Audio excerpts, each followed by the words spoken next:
era globalisasi ini, masalah gejala sosial semakin meningkat dari semasa ke semasa. Hal ini mendatangkan kebimbangan banyak pihak, antaranya ibu bapa khususnya. Masalah sosial seperti gejala melepak, lumba haram, buli, dan sebagainya semakin hangat diperkatakan dari buah mulut masyarakat, malah menjadi isu yang serius dipaparkan di dada-dada akbar kebelakangan ini. Oleh itu, kita tidak seharusnya memandang rendah akan masalah tersebut. Terdapat beberapa puncak berlakunya masalah sosial ini terjadi kepada golongan remaja khususnya. Media massa ini adalah sebagai contoh yang sering dikaitkan dalam gejala sosial. Pengaruh modernisasi dan globalisasi ini terasa lebih ketara dengan bantuan berbagai alat media massa yang serba canggih. Media massa merupakan sumber maklumat yang cukup berkesan dalam menyebarkan berbagai informasi. Melalui teknologi yang semakin canggih ini, golongan belia mudah terdedah kepada banyak maklumat. Namun, tidak semua maklumat itu sesuai untuk ke semua peringkat umur. Ini menjadi masalah karena lazimnya golongan belia mudah meniru dan mengikut hal yang dilihat di sekeliling mereka. Paparan video negatif dari film barat menimbulkan perasaan ingin tahu dan ingin coba sendiri mengikut apa yang ditontonnya. Pengaruh rekan sebaya juga adalah salah satu puncak gejala sosial. Kawan-kawan menjadi orang yang rapat dengan mereka. Kawan yang baik boleh membimbing mereka kepada kebaikan, namun jika tersilap memilih kawan, akan mempengaruhi mereka kepada perkara-perkara yang buruk. Selain itu, sikap remaja turut menyumbang kepada gejala sosial. Kadangkala mereka ini terlalu mudah mempercayai orang lain. Umpamanya, jika mereka merasakan rakan-rakan mereka lebih rapat dan lebih memahami, dengan mudah mereka akan mengikut apa yang dilakukan oleh rakan-rakan. Mereka lupa bahwa rakan juga kadangkala boleh makan kawan. Dalam keadaan ini, ramai para remaja terjerumus ke dalam gejala sosial. Salah satu contoh juga yang menyebabkan berlakunya gejala sosial, yaitu sikap remaja yang dahagakan keseronokan. Jika apa saja benda-benda yang memberikan keseronokan kepada mereka, mereka akan dilakukan sama ada mereka terikut-ikut dengan sikap kawan-kawan atau pilihan sendiri.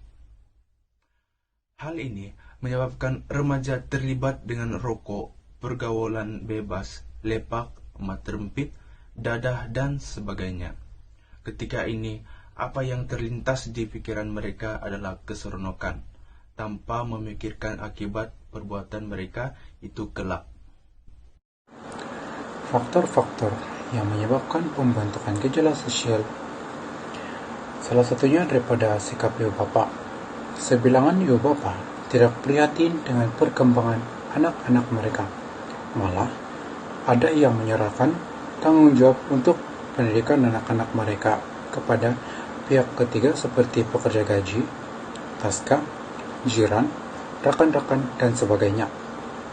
Selain daripada itu, pendidikan agama yang cetek. Pertumbuhan gejala sosial juga dibantu oleh pemahaman agama yang belum sempurna. Mereka tidak mendalami iman mereka sebagai titik permulaan. Mereka juga tidak mengetahui peraturan agama yang akan mempengaruhi pemikiran mereka untuk melakukan hubungan antara lelaki dan perempuan. Seterusnya, pengaruh media massa. Mereka lebih terdedah kepada dunia yang semakin menyusut dan dipengaruhi oleh gambaran media arus perdana mengenai adegan-adegan seperti vandalisme di majalah, di televisi, dan di internet. Banyak kisah cinta dan seks yang melampau telah dipaparkan dalam penerbitan dalam berbagai bentuk buku dan novel. Selain itu, komik mempunyai kemampuan untuk menimbulkan emosi dan mencetuskan tingkah laku dalam masyarakat, yaitu tingkah laku yang tidak beretika.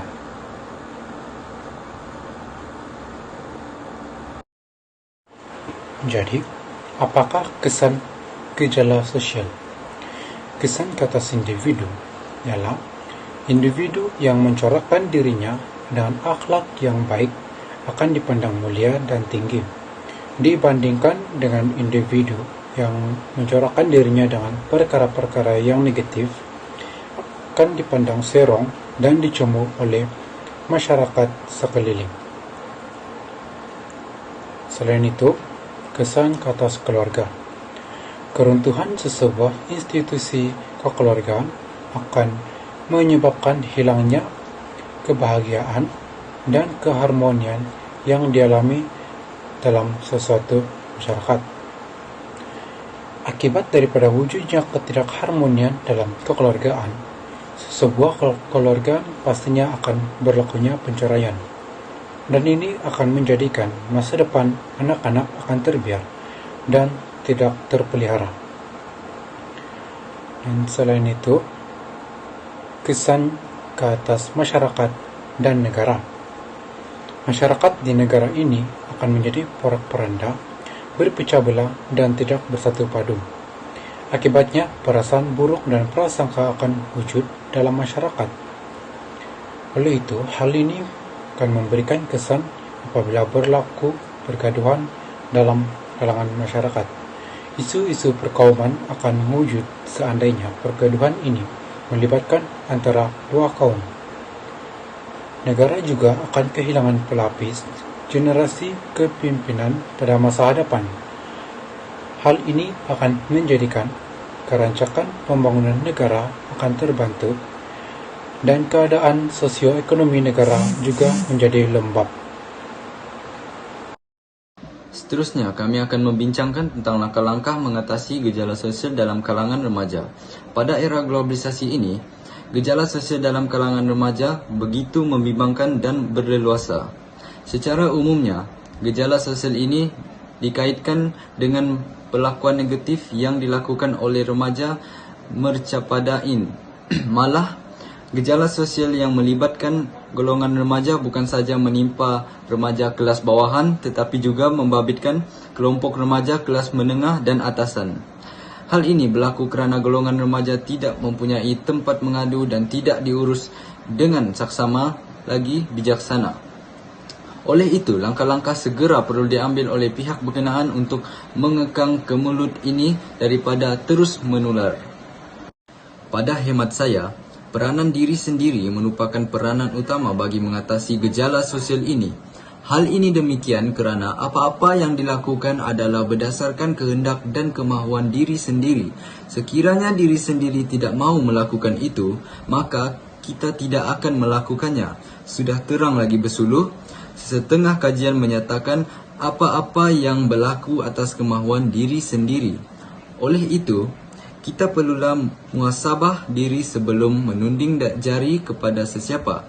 Dengan ini, kebejadan moral dalam kalangan remaja boleh dikurangkan, seterusnya dapat membuka jendela kepada kemajuan dan pembangunan negara. Selain itu, peranan ibu bapa juga penting dalam mengekang masalah gejala sosial ini. Sesetengah ibu bapa harus mengakui bahawa mereka tidak mempunyai kemahiran dalam mendidik anak-anak. Kemahiran mengasuh meliputi kefahaman terhadap jiwa remaja adalah sedikit. Sebaliknya, ibu bapa perlu memahirkan diri menjadi rakan anak-anak. Sebagai contoh, kemahiran mendengar dan berbicara dengan anak-anak perlu dipupuk. Di samping itu, ibu bapa juga harus peka dan membantu remaja dalam memahami perubahan fizikal dan seksual mereka. Sebagai contoh, mereka perlu dibantu apabila terhadap ledakan intelektual. Dengan ini, perubahan tersebut mendorong remaja membebaskan diri daripada kongkongan ibu bapa dan sebaliknya mereka mampu membina jati diri sendiri. Sehubungan dengan itu, institusi keluarga penting.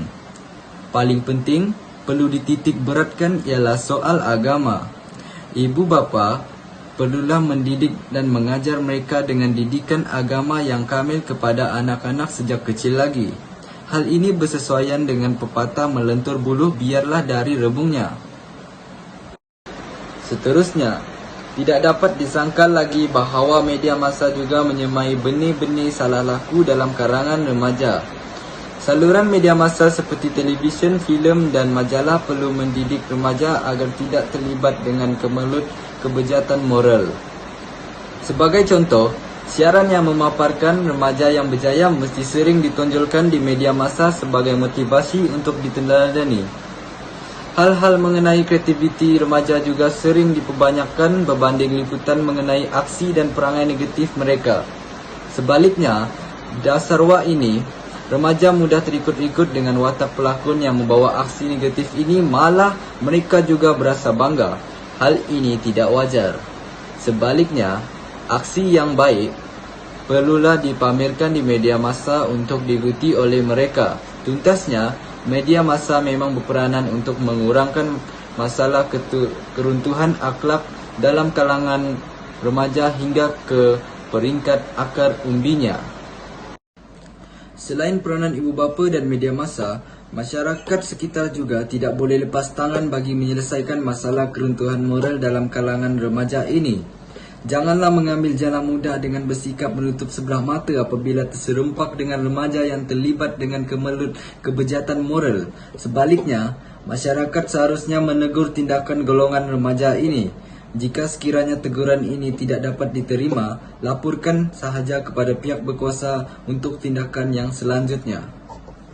Kesimpulannya, kekuatan jati diri dan tahan uji di kalangan umat masih berada di tahap yang rendah. Hal ini lebih memudahkan kemasukan nilai negatif dan meracuni budaya masyarakat kita. Aspek pendidikan keagamaan, patriotisme dan kenegaraan harus diberikan perhatian mendalam untuk mengembalikan kekuatan jati diri dan tahan uji ini. Untuk itu, semua pihak termasuk individu, ibu bapa, guru, pensyarah, pentadbir, ketua masyarakat dan kerajaan haruslah bersama mengembeling tenaga berperanan membasmi gejala sosial yang berlaku dalam masyarakat kita. Undang-undang dan penguatkuasaan yang efisien boleh membendung gejala sosial.